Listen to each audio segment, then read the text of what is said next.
జనరల్‌గా కార్మిక శాఖపై అనేక అనుమానాలు వ్యక్తమవుతున్నాయి. ఎందుకంటే ఈరోజు కార్మిక శాఖకు మా సామాన్యుడు పోవాలంటే అక్కడ ఏజెంట్ వ్యవస్థ వచ్చేసి డబ్బులను బాగా వసూలు చేస్తున్నారు కదా! దీనిపై మీరేమంటారు? ముందుగా కార్మికులందరికీ మరియు పాత్రికేయులకి నమస్కారం అండి. నిజంగా చెప్పాలంటే అసలు కార్మిక శాఖలో ఎలాంటి దళారు వ్యవస్థ కానీ అవకాశం లేదు. అంటే మనకి చాలామంది అపోహ ఏంటంటే దీనికి ఎల్ఐసి లాగా ఏదో ఏజెంట్ ఉన్నారని వాళ్ళ ద్వారా పోతే పని అవుతుందని చెప్పి ప్రజల్లో కావచ్చు, కార్మికులు కావచ్చు ఒక అపోహ ఉండొచ్చు. మ్యాక్సిమం అయితే చాలామంది దాదాపు ఇప్పుడు 90% మంది కార్మికులు వచ్చి పనిచేసుకుంటూ ఉంటారు. దళారు వ్యవస్థను అసలు ప్రోత్సహించే అవకాశమే లేదు. దళారు వ్యవస్థ ఉండే ఛాన్సెస్ అసలు లేనే లేవు. వాళ్ళు మన పేరు చెప్పుకొని కార్మిక శాఖ పేరు చెప్పుకునో, లేకపోతే ఆఫీసర్కి ఇవ్వాలనో, లేకపోతే శాఖకి ఇవ్వాలనో, అక్కడ హెడ్ ఆఫీస్లో పని ఉందని డబ్బులను అడ్డగోలుగా డబ్బులు తీసుకునేదో దయచేసి అసలు పబ్లిక్ అసలు ₹1 కూడా వాళ్ళకి ఇవ్వాల్సిన అవసరం లేదు. కార్మికులు నేరుగా కార్మిక శాఖ ఆఫీస్కి వచ్చి సంప్రదించి ఇక్కడికి వచ్చి పనిచేసుకోవచ్చు. అపోహకు మాత్రము అనవసరంగా మీరు భయపడి కార్మికులు మాత్రం ఇబ్బంది పడాల్సిన అవసరం లేదు. మీరు నేరుగా కార్మిక శాఖకు రండి. ఇక్కడ 2 డివిజన్ ఆఫీసులు అండి. జిల్లా ఆఫీస్ ఇక్కడ మాబాలో ఉంది, డివిజన్ ఆఫీస్ కూడా మాబాలోనే ఉంది, ఇంకో డివిజన్ ఆఫీస్ తొర్రూరులో ఉంది. అక్కడ 8 మండలాలు, ఇక్కడ 8 మండలాలు అండి. మాబాద్కి తొర్రూరుకి వచ్చేసరికి తొర్రూరు డివిజన్ మొత్తం 8 మండలాలు ఉన్నాయి, మాబాద్కి వచ్చేసరికి 8 మండలాలు ఉన్నాయి. ఇక్కడ ఎలాంటి ఏజెన్సీ వ్యవస్థ లాంటిది ఏమీ ఉండదు. దీన్ని అదునుగా తీసుకొని కార్మిక శాఖ, ఎందుకంటే పెద్ద జ్యుడిషియం పెట్టుకొని ఎక్కువ క్లెయిమ్స్ ఉండడం వల్ల చాలా వరకు మనము ఎంక్వైరీకి వెళ్తున్నప్పుడు ఏంటంటే పబ్లిక్ని, ప్రజల్ని, కార్మికులను తప్పుదోవ పట్టించి వాళ్ళు ఏజెన్సీగా వాళ్ళ మధ్యవర్తులుగా మారి ఈ విధంగా చేసే అవకాశం ఉంది. కానీ మన కార్మిక శాఖ నుంచి ఎలాంటి అఫీషియల్గా ఏజెన్సీలు ఉండరు, ఎవరు లేరు. వాళ్ళ నేరుగా వచ్చి సంప్రదించి మీరు పనిచేసుకోవాలని కోరుతున్నాను. సామాన్యులకు అందరి ద్రాక్షగా కార్మిక శాఖ ఉంది. ఎందుకంటే ఇప్పటికి కూడా మీరు అనుకున్నట్టుగా లేదు సార్, ఏజెంట్ వ్యవస్థ బరాబర్ ఉంది. చాలామంది ఏజెంట్లు కూడా మీ పేరు చెప్పుకుని అక్కడ వ్యవస్థ నడిపిస్తున్నారు. దీనిపై ఏం హెచ్చరిక జారీ చేస్తారు? మీరు అన్నది నిజము కావచ్చు. ఎందుకంటే కార్మిక శాఖ పేరు చెప్పి అదే అండి, కార్మికులు నేరుగా రావడం వల్ల ఈ సమస్య పరిష్కారం ఒకటే పరిష్కారం అండి.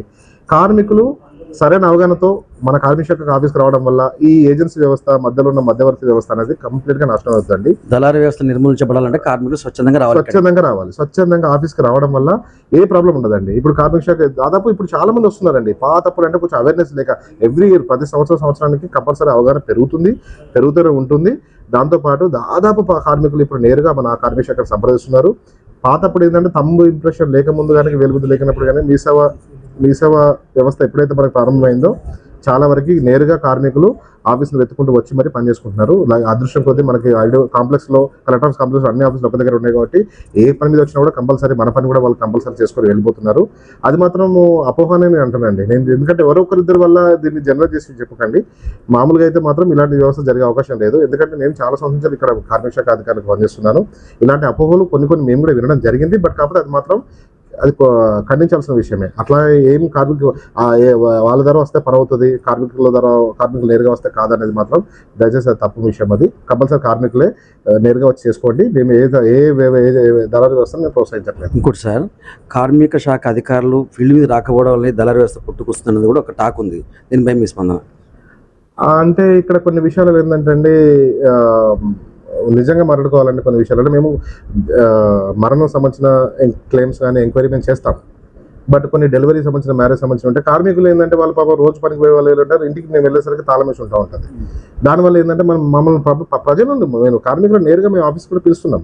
ఇప్పుడు కార్మికులు నేరుగా మనకి ఇవ్వడం వల్ల, ఆఫీస్లో క్లెయిమ్ ఇవ్వడం వల్ల వాళ్ళని మేము ఫిజికల్గా చూసినట్టు ఉంటుంది.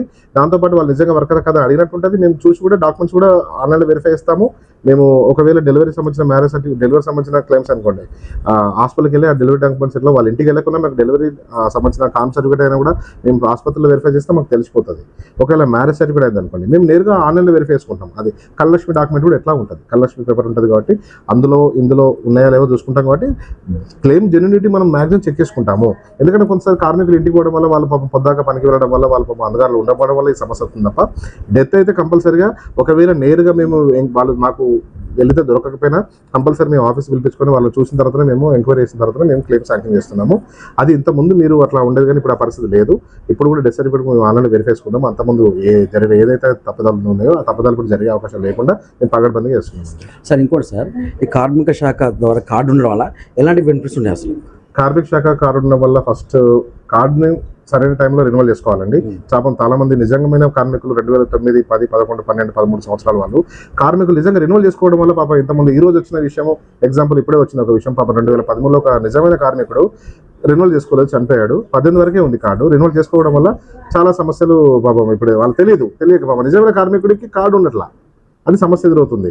సో మీరు ఫస్ట్ మీ దగ్గర ఉన్న కార్మిక శాఖ కార్డుని నేరుగా మీ సేవకి వెళ్ళి రెన్యువల్ చేసుకోండి ఫస్ట్.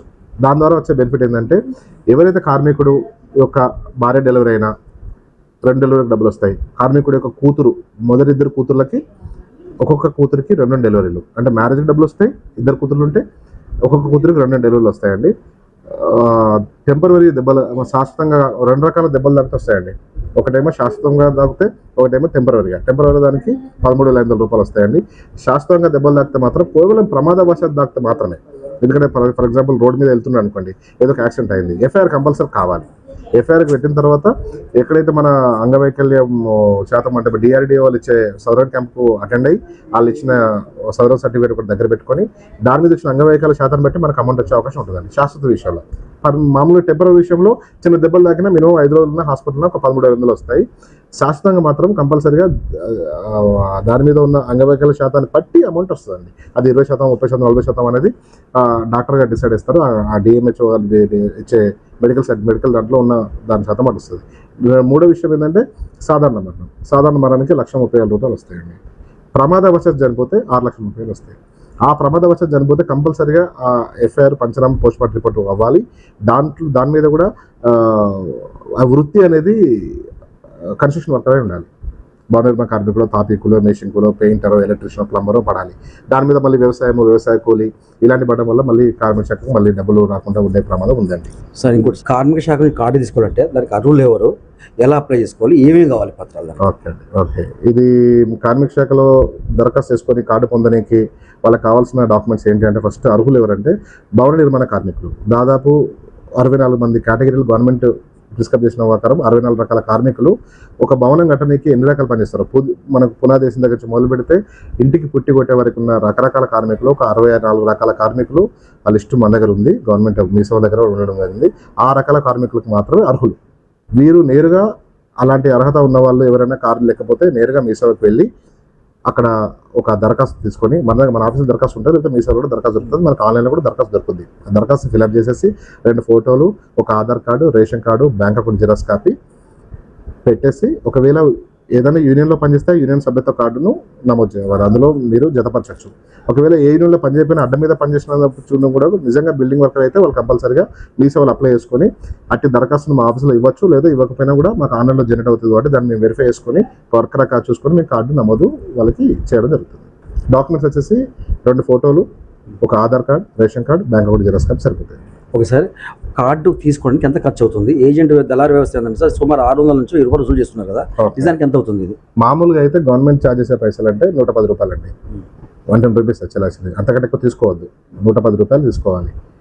దాంట్లో కూడా మళ్ళీ దానికి మీసేవకు నేరుగా మనం మీసేవకు మన దగ్గర 30 రూపాయలు 35 రూపాయల వరకు అమౌంట్ కూడా ఇస్తున్నాం. ఈ సర్వీసెస్ చేసినందుకు డైరెక్ట్ గవర్నమెంట్ మీసేవకు ఇస్తున్నాం. వాళ్ళు అసలు ఏ డబ్బులు తీసుకోవద్దు. కానీ విషయం ఏంటంటే కొంత కేసులలో మీసేవ వాళ్ళు కూడా 200 నుంచి 250 రూపాయలు వసూలు చేస్తున్నారని మనకి తెలిసింది. అంటే కొంతమంది ఏంటంటే సరే లామినేషన్ చేసిస్తాము, కార్డు కలర్ ప్రింట్ ఇస్తున్నాం కదా అంటే సరే కలర్ ప్రింట్కి లామినేషన్కి మా అంటే 10 రూపాయలు 20 రూపాయలు అవుతుంది కావచ్చు. నేరుగా తీసుకుంటే అంతకంటే ఎక్కువ తీసుకుంటే 140 రూపీస్ 150 రూపీస్ కంటే ఎక్కువ ఖర్చు కాదు. ఈ మధ్య దళారులకు ఎక్కువ ఇవ్వడం వల్ల ఏంటంటే కార్మికులు ఇవ్వడం వల్ల వాళ్ళు నష్టపోతారు. ఇస్తే వాళ్ళు ఎంతైనా తీసుకుంటారు కదండి ఎవరైనా కూడా. కార్డు కష్టం ఒక వ్యక్తికి కార్డు అప్లై చేసి ఆన్లైన్ చేసుకున్న తర్వాత ఎన్ని రోజుల కార్డు ఇష్యూ అవుతుంది? మంచి అంటే మీరు ఇచ్చిన కరెక్ట్గా చేయాలంటే ఇప్పుడు కొంచెం పబ్లిక్ ఎక్కువ ఉండడం వల్ల కొంచెం ఎంక్వైరీ టైం పడడం వల్ల కొంచెం ఇబ్బంది అవుతుంది తప్ప హార్డ్లీ అయితే దాదాపు 1 వీక్ to 10 days వరకు మనకు కంపల్సరీ కార్డు ఇష్యూ జరుగుతుందండి. Okay sir, thank you sir.